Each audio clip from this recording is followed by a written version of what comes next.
and that there's a long history of streets fulfilling multiple functions in a city.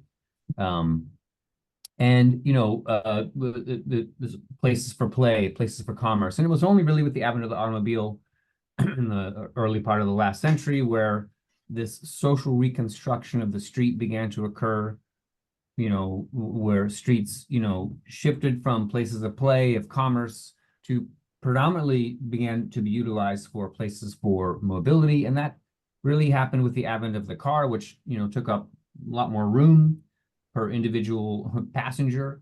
And the shift away from kind of collective forms of mass transit meant that our streets had to accommodate so much more in terms of movement than they did in times past, where movement was one part of the kind of street picture. So just to say that streets, for all of us in our origin, were multivalent places. And really, in this kind of early years of the advent of the automobile, there was a lot of resistance, actually, to the sort of the introduction of automobiles into what was conceived of as fundamentally as a shared space.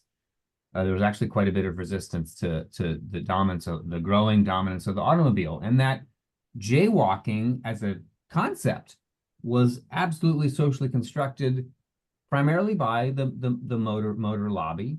The idea that you could cross the street in any direction at any time worked when streets were our urban living room. It didn't work so well when you had, fast moving automobiles beginning to kind of claim space, more and more space in our cities.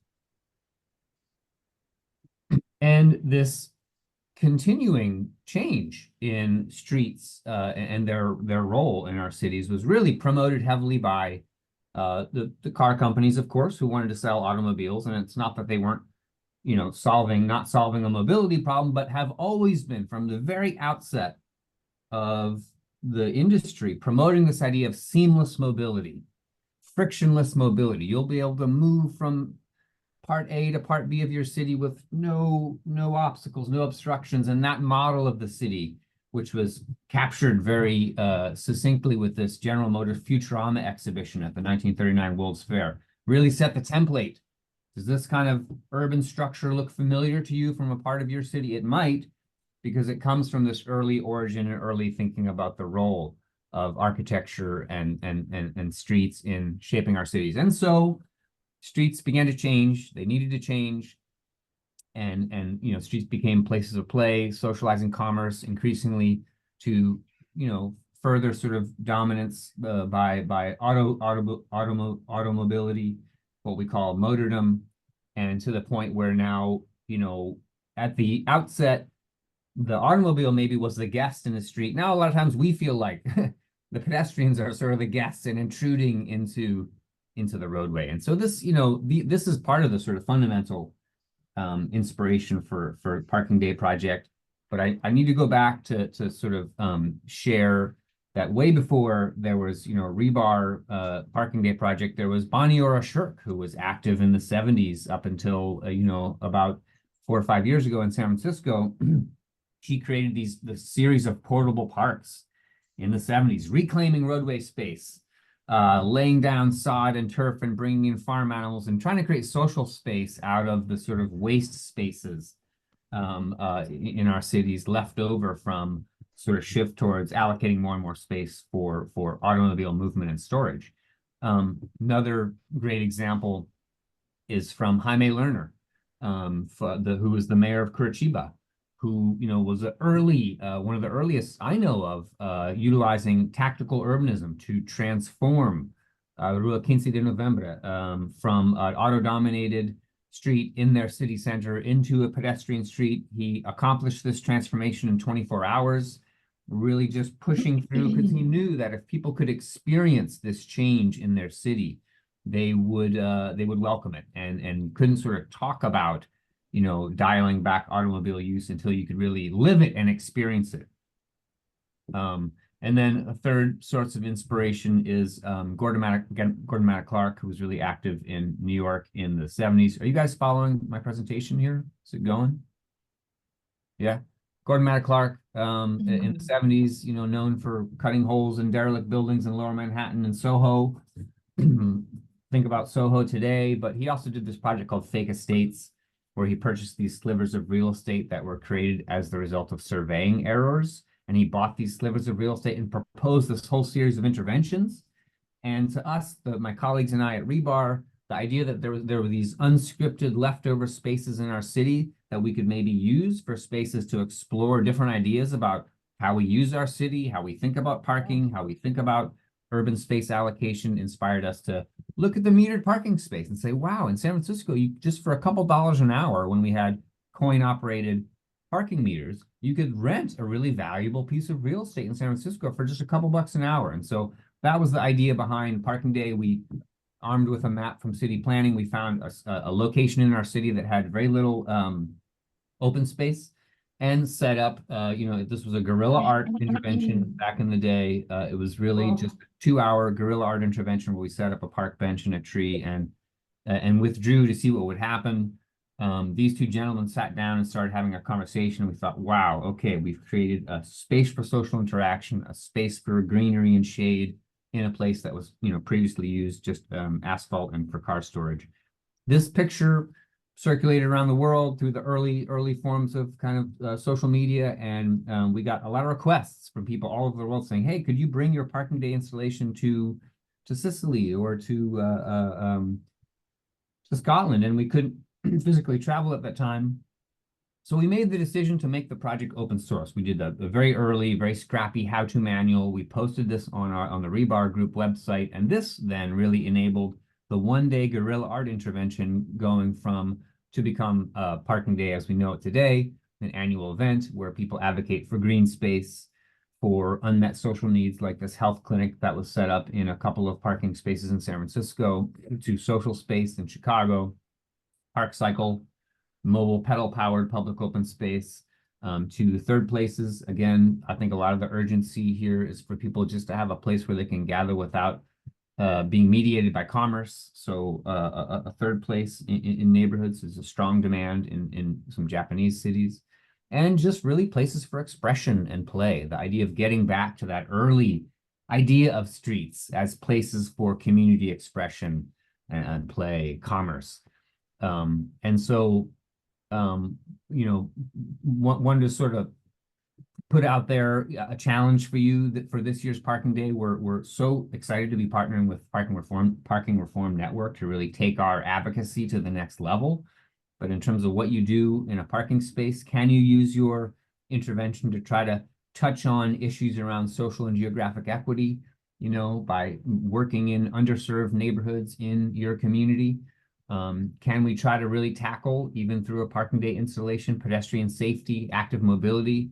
This is the Street Moves parklets in Stockholm that are providing space for bike parking, micro-mobility parking. And can we even try to tackle green and climate adaptation? I know here's an example from Oslo where they've removed a lot of the street parking in their downtown, replaced it with these planters, are sitting on top of the street, but they're deep enough soil there to really grow these beautiful trees and to try to create these heat island refuges, cooling stations, and what can we do with our Parking Day installations to try to address that. So challenge to you, what will you do in a parking space? And I'm happy to hand it back over to Paula. Thank you so much, John. Thank you so much for the origins and sharing the history. It was very insightful. And now, everyone, please give thumbs up to Manuelita. I'm going to introduce Manuelita. She's going to share the how-to manual. So, Manuelita Antonio Rangel Sosa is a Venezuelan-American artist, architect, and designer. She is the founder and creative director at Superworks. She believes in optimizing the potential of ideas through collaboration and social justice, with a focus on making our communities more resilient through art, education, science, and the built-up environment. So, Manuelita, we're all ears. Thank you, Paula. Hello, everyone. Thank you for joining us. What a turnout. Can we just take a moment to be happy about how many people wants to participate this year? I'm so excited. Wait. And today I'm here as I'm a volunteer with Parking Day. I've been participating in Parking Day since 2007. And I really love it. It's one day a year where you can really make a difference in your community. So yeah, I'm really excited that all of you are thinking about that and have questions about how to do your best. And that's what I'm here for. I am the webmaster for Parking Day, and I'm gonna share my presentation. Oh, I'm gonna start actually sharing with you the website where you can all go for anything Parking Day related, questions, information, how to manual our Commons Creative Commons license that you can use, and a lot of answers. Also this year, our map. So this is a site, myparkingday.org. Keep it in your bookmarks. Our map is really interesting this year. With the help of Parking Reform Network, we made it so you can actually have three kinds of not three kinds. So there are like three categories depending of what you are in the process. Is everyone seeing my screen? Okay, I don't see a lot of people, so I don't know. Yeah, everyone okay? Okay, great. So yeah, you can decide. So you have a project, you don't know where you are in the process yet, you just have an idea, let's say. So you say, add it to the map. Don't wait until you have your whole thing perfectly completed. Work with an idea, work with a prototype, work with what you have. So you go here to add to the map. That will send you to this Google form where you're gonna put the information you have, but you can also put your project status. So confirm you're set. Plan, you got a good plan, you got a crew, but you're still in the process. Propose is the most interesting to me because you got an idea, but you need help to make it a reality. And that's where you can propose it, and all the people in your community, in your city, can reach out and be like, hey, I'm here also. I want to help you do. Let's get together. Let's talk about it. Let's do an installation together. So that's the magic of our map this year. You can connect. You can create your own network. That's one of the main resources. Another resource is the how-to manual, which I'm going to show you in a minute. Before that, I'll suggest you scroll all the way down just to see everything that is on the side, like our partnership with Parking Reform Network this year. Well, our masterclass. We'll probably have another one at the end of August. Our participants care package, which will give you the logos and things you need. And if you can, or if you're working with an organization, please consider making a donation. It will go all the donations are invested back into this project, of course.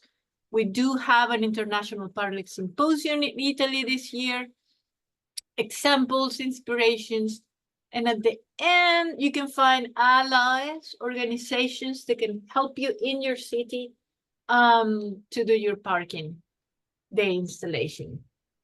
Also, the Creative Commons license, if you're not sure about how things work in terms of release of liability and license, you can read this to get yourself acquainted with the legalities of a Parking Day installation.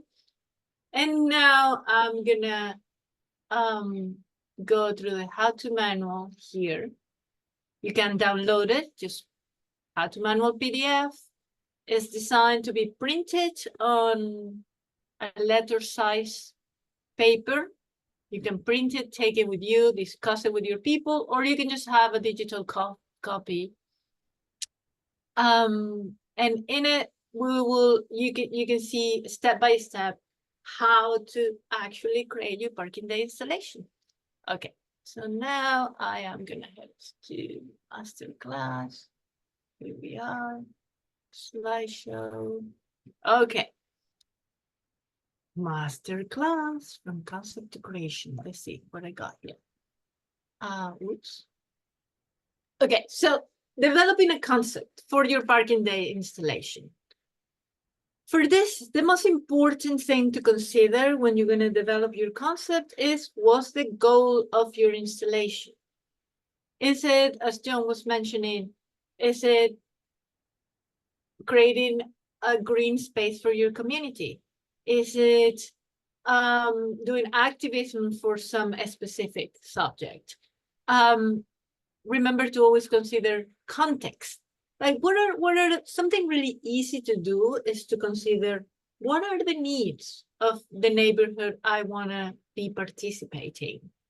And also, I think having fun at it, you know, getting your friends together, getting a crew together, getting an organization, a neighborhood association, someone that has already a goal in your neighborhood and you want to help them out, then that's all good. But start with what's the goal that you want to achieve with your installation and develop a concept from that. Next one. Assembling a team of collaborators. So, of course, we're interested in people, right? Like, find your group of people, research with them what the codes and guidelines are in your local neighborhood, and just try to build a coalition, right? The more people involved, sometimes the better. So, yeah, get as many people involved so it can be a very rounded piece of activism or yeah, a green space for your neighborhood. Identifying a location. So this is important because you need to consider public safety. Find a public space that is not a service or delivery vehicle. That's very important. It's not, a disability parking space. And if there are local businesses or cultural organizations right in front of it or right across, check with them to make sure they support your installation. You don't want to be harassed in the middle of the day about, the storefront not wanting you to be there. So do your homework ahead of time and talk to the people around it. That will ensure that you have a smooth parking day. Okay, we get into the more technical stuff. So designing and building your parking space, it will be very much against the principles of parking day to create an installation and then have a bunch of waste and pollute your city. Think about circular economies, right? Think about like, how can my project be completely reused, recyclable afterwards? So, like, think about materials that you can reuse. Think about regarding furniture, for instance. Think about borrowing something from a local furniture store or nursery sometimes will lend you plants or trees or will list them to you. So make sure that you think you have this set of mind where like, oh, everything I'm going to use, I know what that's going to go, where that's going to go afterwards. And it's not going to be a landfill.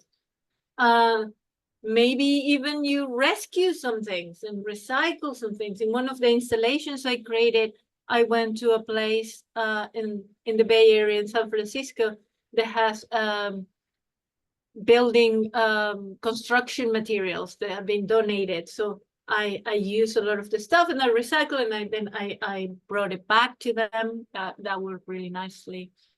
Okay, so let's talk about design elements. Enclosure is very important, not only because it will not only because of safety, remember there are going to be cars passing probably very close to you, but also it's nice to delineate the space. Like these are our boundaries of what we're doing. Ground cover, you will be surprised how much difference it makes not to stand on pavement. It immediately changed your perception of where you're at. So while the original parking day installation was made with actual grass, we recommend to use something more friendly, AstroTurf, playground tiles, something that is softer and colorful will usually do the trick. Seating, as I said, you can bring your beach chairs or things from home, or borrow a bench from a nursery or a furniture place. Shade. Shade reminds me of check out your climate on your city that day. Like make sure if it's gonna be sunny and hot, you have some shade. If it's gonna be cold, you have some rainy, you have some protection. Just make sure that it's going to be comfortable for people to hang out in your space. And then play and creativity, to have activities there that people find fun would always make for a successful installation. This is from the City of Seattle template. There is certain regulations, certain measurements you need to have in your space. So,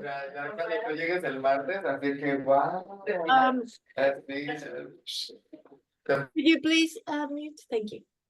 Okay. And we will provide that link in the chat for you to see the measurements that you need to follow to not be in violation of anything. Okay, lastly, I wanted to talk about an installation, a parking day that I participated in 2012. At the time, I was working Public Bikes, which was a company that created bikes for urban needs. It was the bikes were very feminine, very colorful, and sort of made it a joy to ride in the city. They were comfortable. I lived in San Francisco at the time, which probably a lot of you know, but if you don't, it has crazy hills, like super steep hills. And if you don't have a bike with a lot of gears, good luck to you. But these bikes were super comfortable. So I was working at the time, being a big fan of Parking Day as I was then and now. I was like, okay, let's make an installation. And I presented this on a whiteboard. I was like, this is my idea. I want to recreate the feeling of that I get when I'm riding on my bike in the city, and it's like, wind in your hair and you just feel so good. And so we decided to call the installation Lighter Than Air. And so I got the approval of my company to fund part of the project. I got a group of architects that were located nearby to help me with the installation.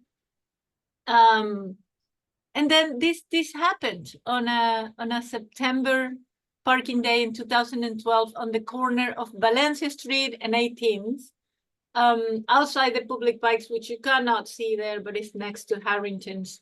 It was a very successful installation. People was, getting on the bike and taking pictures.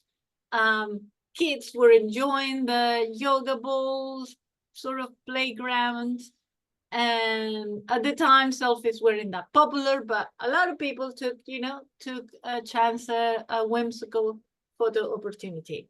So I like to highlight this project because I think it shows just how fun this can be and how different you can make your city look for one day. And that's why we talk about transform your city.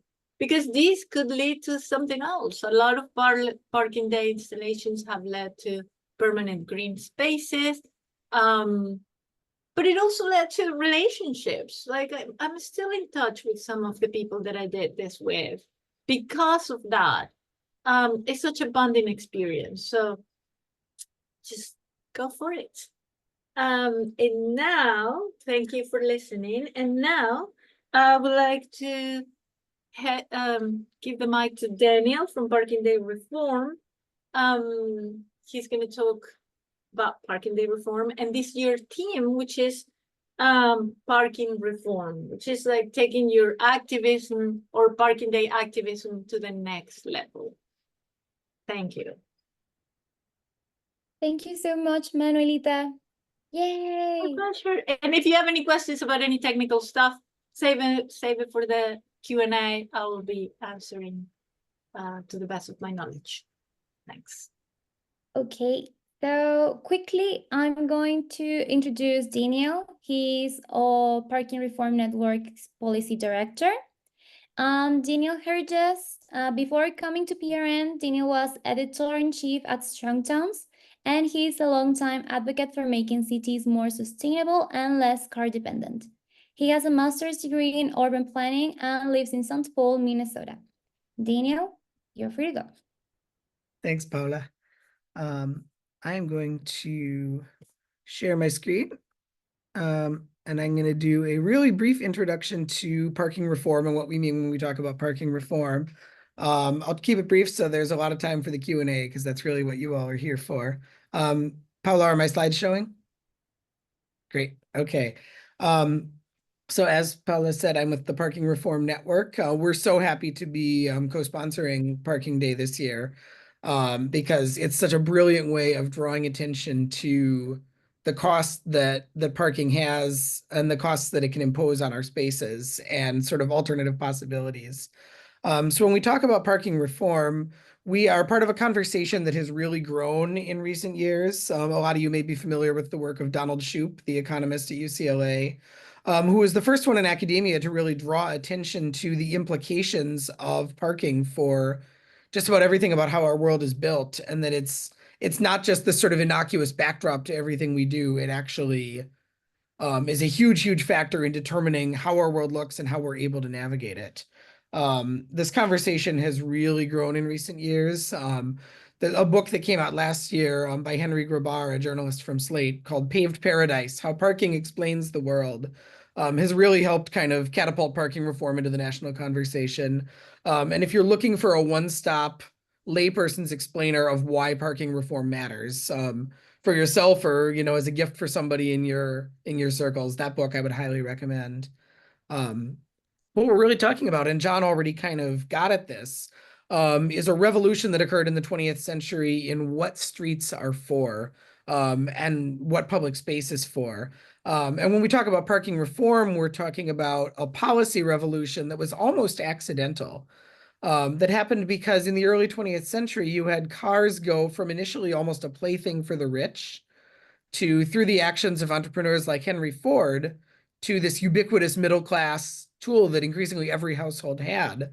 And this unleashed chaos on our streets. We didn't have a framework of rules governing how everything moved. And we introduced this new, incredibly disruptive technology into neighborhoods that weren't designed around it and weren't designed to accommodate it. And so one of the crises that became manifest, by the post-World War II era especially, is you had massive congestion in cities as everybody tried to shoehorn their cars into places that weren't built for them.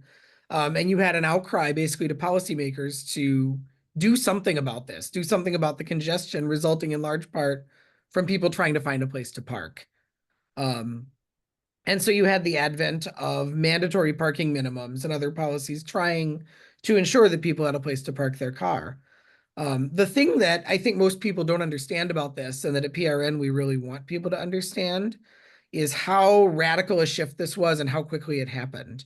In the span of 5 years in the US, and I think you can find similar stories elsewhere, we went from 17% of cities having parking requirements for private land use to 71%. And so this policy was adopted really, really quickly, largely by copying and pasting from one jurisdiction to the next, which meant that it wasn't really based in anything. It was just guesswork. And actually, at the time, planners were really explicit about the fact that it was guesswork. Guess a number of stalls. It's either going to be too many or not enough. And given that, the mindset at the time was, well, let's err on the side of too much. Let's err on the side of, as it says here, requiring everyone to have enough parking for all the cars that go to a shopping center during the rush hour on the day before Christmas. In other words, let's make absolutely sure that we won't have a parking shortage. It's kind of the single-minded focus on solving this one problem. The downstream consequences of this have been really, really dramatic. But you need to understand that parking minimums they're incredibly specific. They're in almost every city zoning code, and they are extremely arbitrary. There are these fine-grained things like one space per pool table at a pool hall, or one parking space per 10 nuns at a nunnery. There are countless real examples you can find that have this veneer of scientific authority, but were largely the result of guesswork and really, really rapidly transmitted guesswork. The problem is that parking is not free. Parking is in fact very expensive in the literal sense that it is expensive to build, and those costs get passed on to the renters of apartments. Those costs get passed on in the consumer products that you buy. And parking comes at an opportunity cost in terms of what else could happen with that space. Parking mandates are the death knell for productive land use in dense populated cities, with massive negative consequences for housing affordability, not just because the cost of parking adds to the cost of housing, but also because housing becomes more scarce. Massive environmental harms through runoff, through pollution, through carbon emissions. There are studies showing a really, really strong correlation between free parking and vehicle miles traveled. In other words, it is a powerful inducement to more driving. It takes up massive amounts of urban space. It leads to congestion through induced driving, through people looking for a parking space.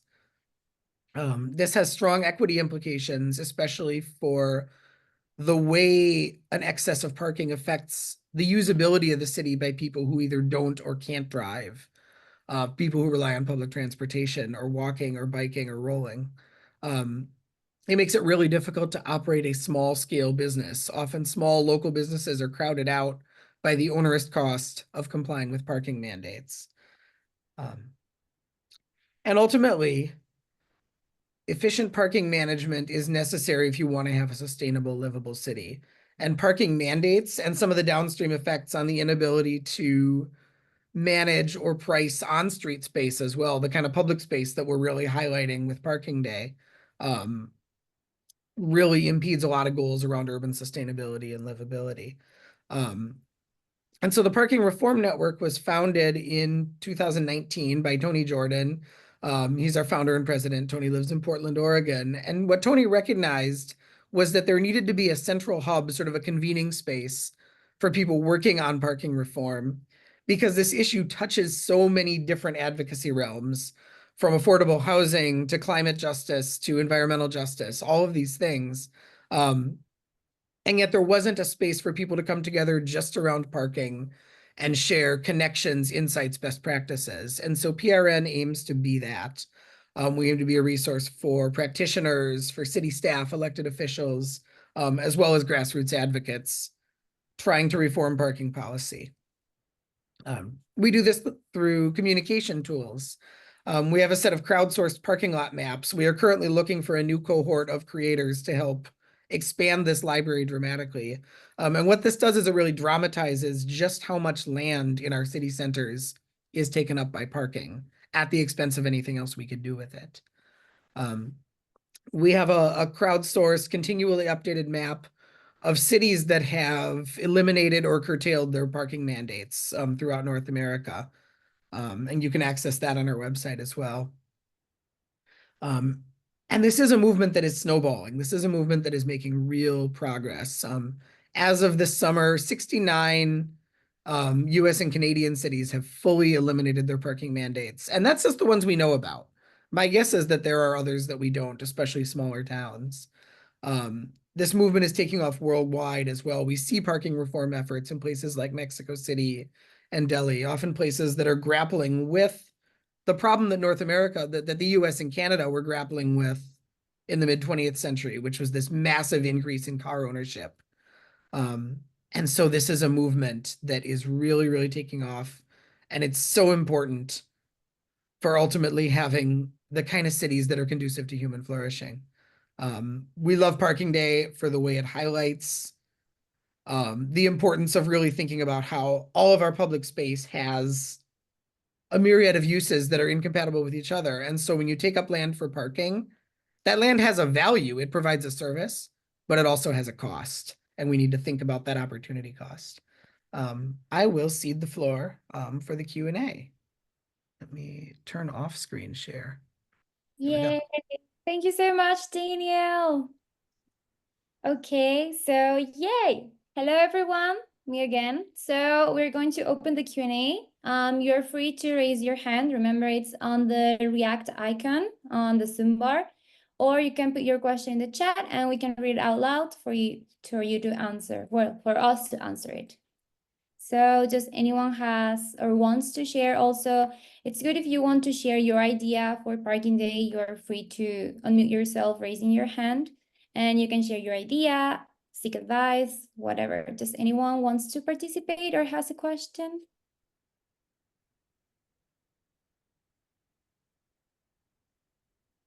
Okay, so as I said, someone can also like share its idea or project for Parking Day, or Manuelita can share some experiences making her project also. Oh, okay. So Mariana has a question. She's asking how to get money or funding to improve your parklet. Would John or Manuelita would like to answer to this question? Sure, yeah, I can take a stab at it, and happy to hear other we can crowdsource responses to this. But you know, the first Parking Day installation, it cost us about $500, and that was, you know, we leased a tree from a nursery. We leased the furniture from a prop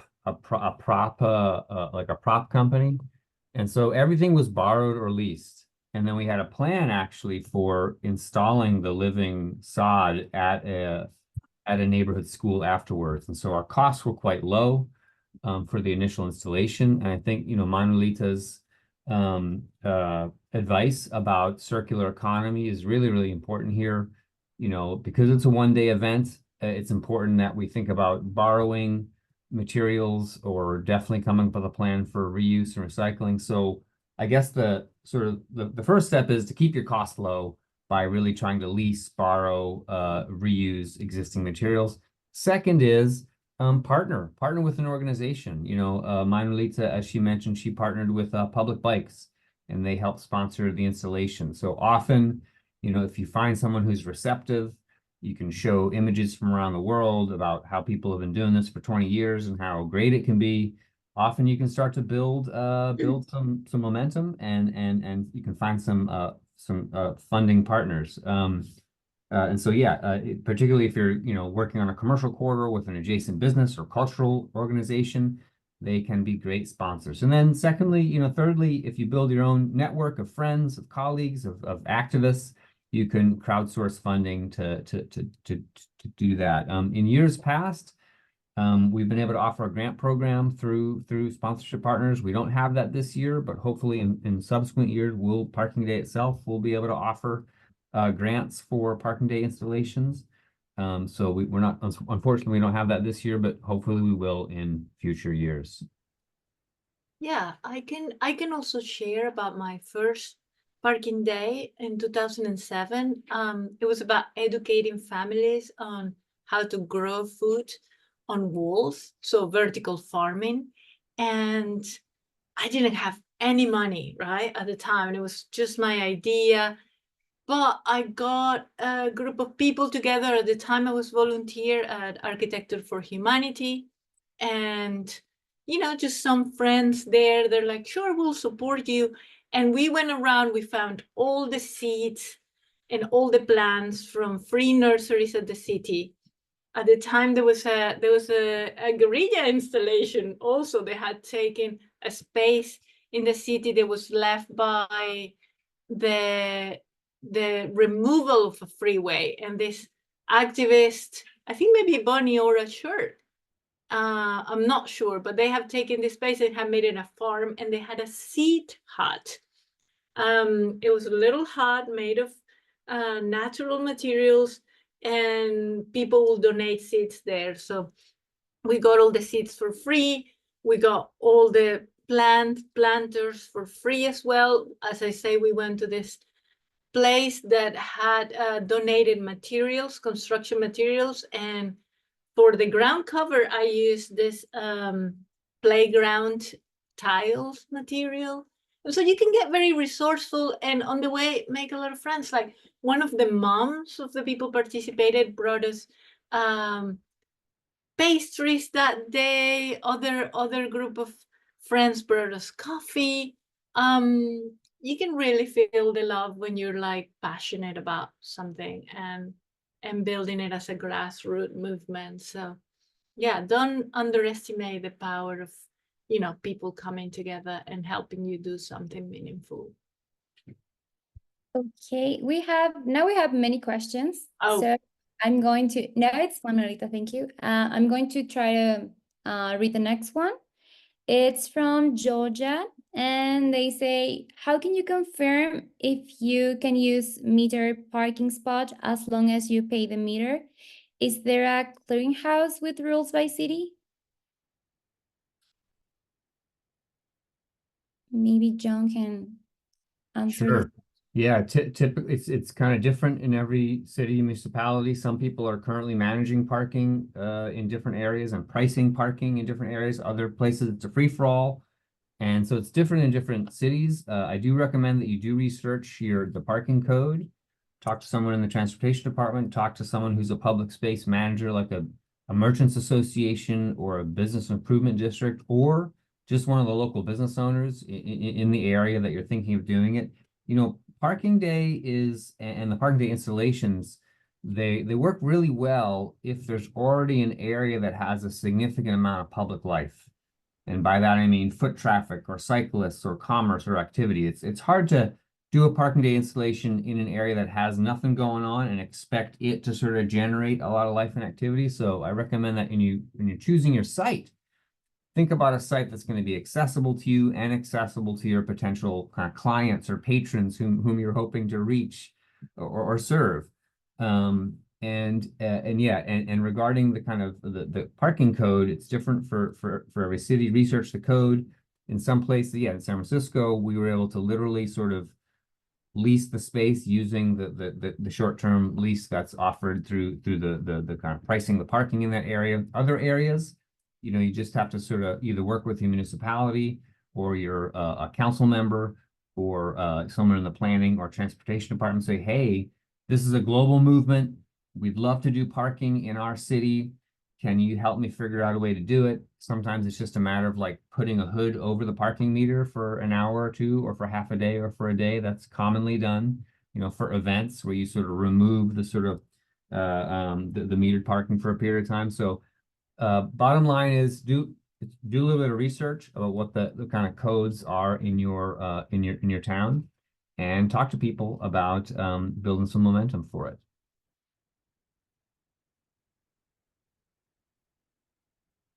Okay, we have a good one that has a like on it, so I'm going to read that one. It's from Ryan Breaker, and they say, have you ever faced backlash during these events? And if so, how did you handle it? Is there any way you like to explain what you're doing to the centers of what you're doing? Yeah, that's a really important question. Happy to hear other folks' take on this too. I think Manuelita captured it, I think, when she talked about the kind of value of play and creativity. Fundamentally, Parking Day has been a form of activism in some way about demonstrating an alternative to, car storage in our streets, but it hasn't been an aggressive activist move. It's been more about let's playfully demonstrate an alternative. And that's, I think, why there's been a really good reception to it. You know, we're not trying to bang people over the head with how that there's something horrible, fundamentally horrible about cars or even about parking. It's just about balancing uses. And often, if you create a space that's legitimately creating an invitation for people to play, to socialize, hang out, that has its own kind of momentum, and people see and experience that and say, oh, this is a nice thing that's happening. That being said, there will always be detractors, and there will always be people who are really unhappy about seeing any kind of changes in their city, and particularly potentially giving up parking. That is definitely an issue. And so I encourage you to download the stuff from the Parking Day website, which is the care package, which gives you the logo, gives you the graphics. If you're able to say to people, hey, I'm part of a global movement, this is happening all around the world today, often that can kind of softens people's perception. But the main thing is, I think the main thing is to really make your space inviting for people to socialize and to be having a good time, whether you're doing some programming or offering or serving lemonade or games or whatever it is.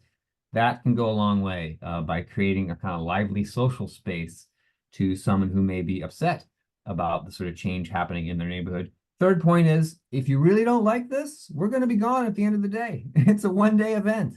That's the power of the kind of tactical urbanism approach, is that it's testing ideas, short-term, low risk. If you really hate this, don't worry, we're going to be gone in a few hours, and you can have your space back.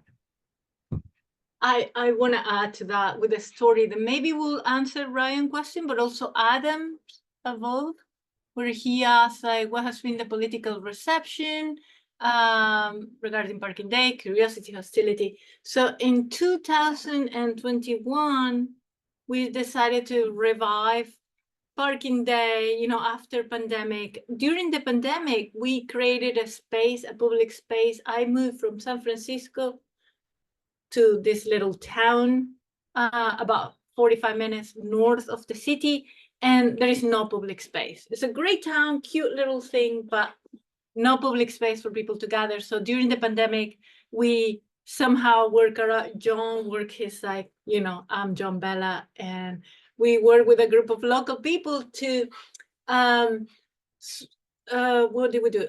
We took a parking lot, half of a parking lot. It was really like 5 or 6 parking spots, and made it into a plaza.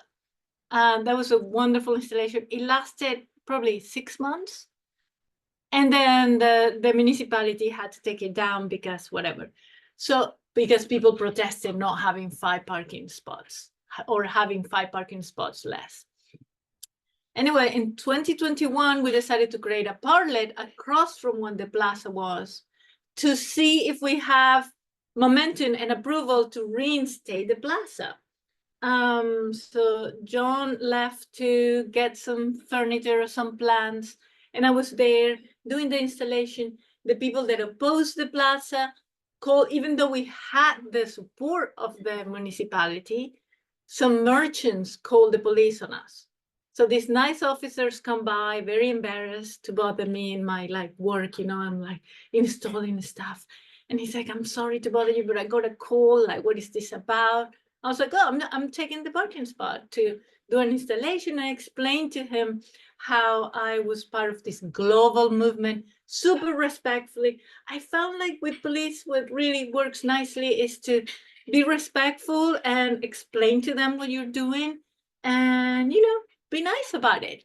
This is what I'm doing, and it's a global movement, and it just lasts one day, and I'm exercising my right to be here and to take over the space for a little bit. No one's going to die. I'm not hurting anyone. The city will survive. The person can park next in the spot in front of me or behind, or the other 900 spots in this town. So inform yourself about what is the context, right?